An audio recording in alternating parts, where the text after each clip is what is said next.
So you want to compare AEW to WWE? To compare a juggernaut that has just had 40 WrestleManias, had what they now call premium live events in 3 different foreign locations over the past few months, compared with a company that, in the sands of time, has only just squirted out its first few grains. Let's see if that's a worthwhile thing to do, because here comes the theme music.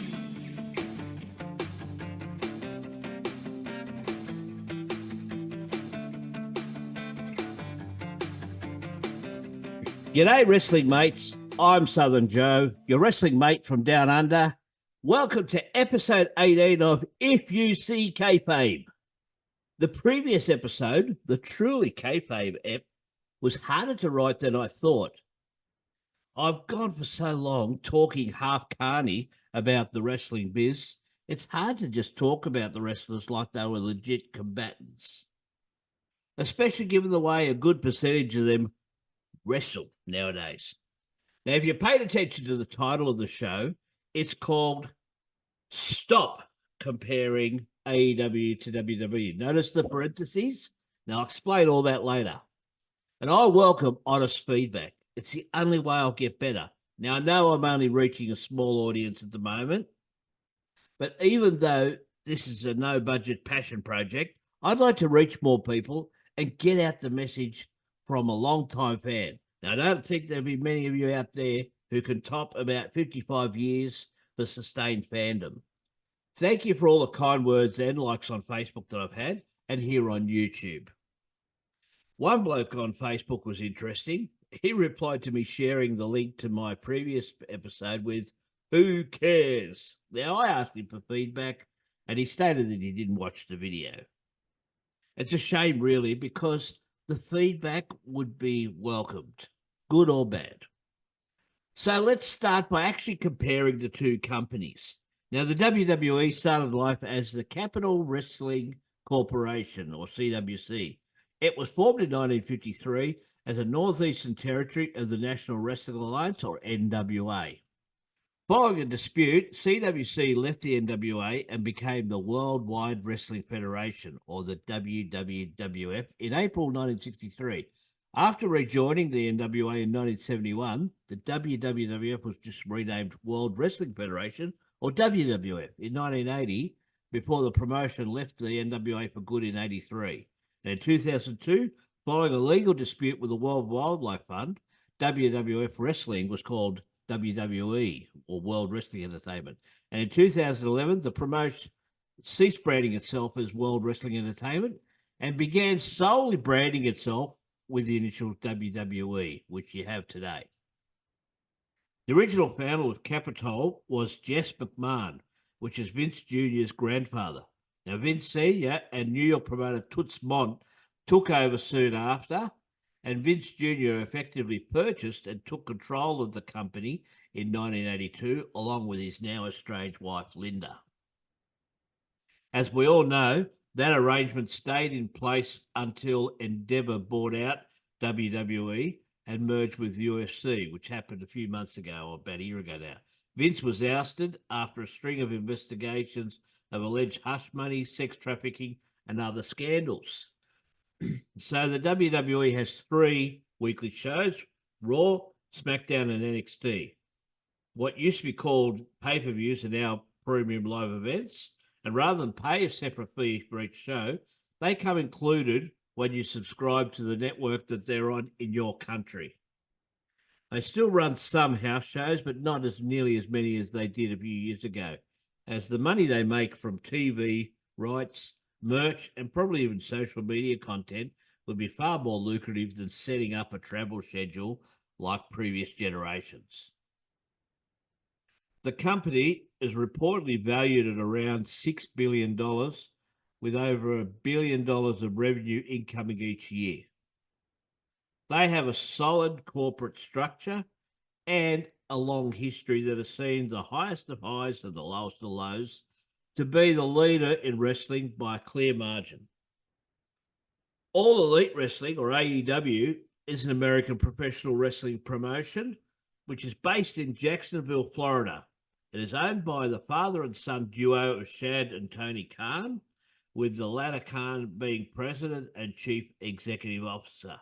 Its headquarters is at Everbank Stadium, which is the home of the NFL team, the Jacksonville Jaguars, which is a team that's also owned by Shad Khan.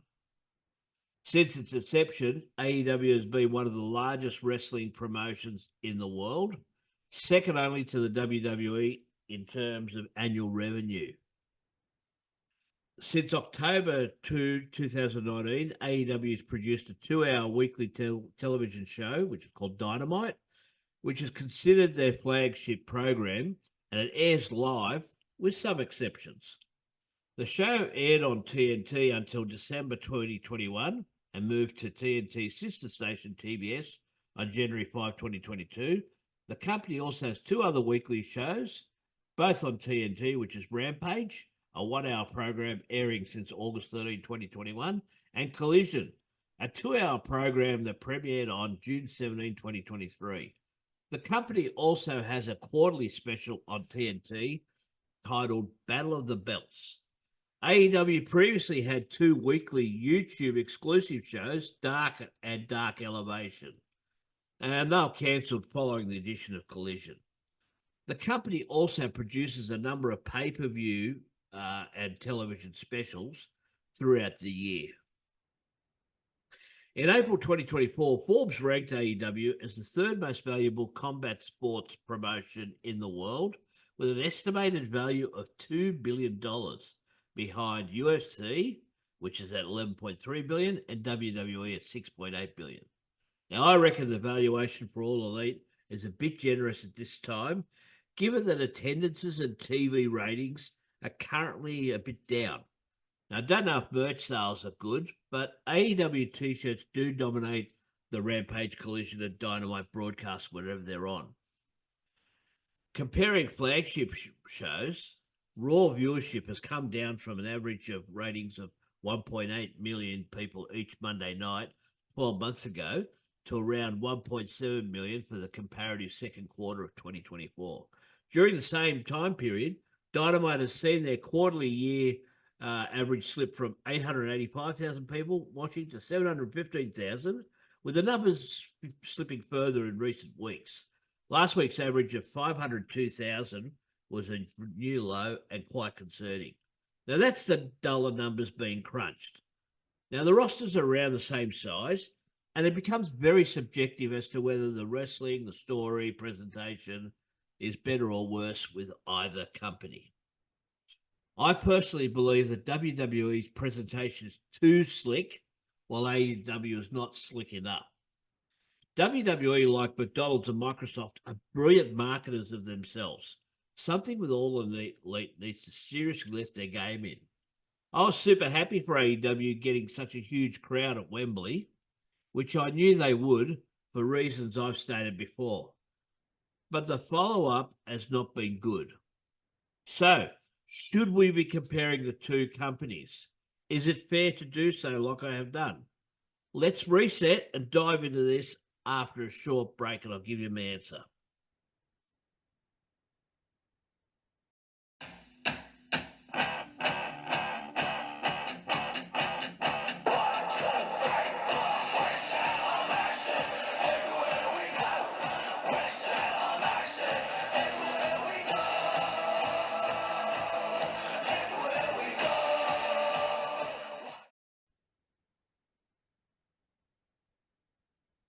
Welcome back to If You See Kayfabe.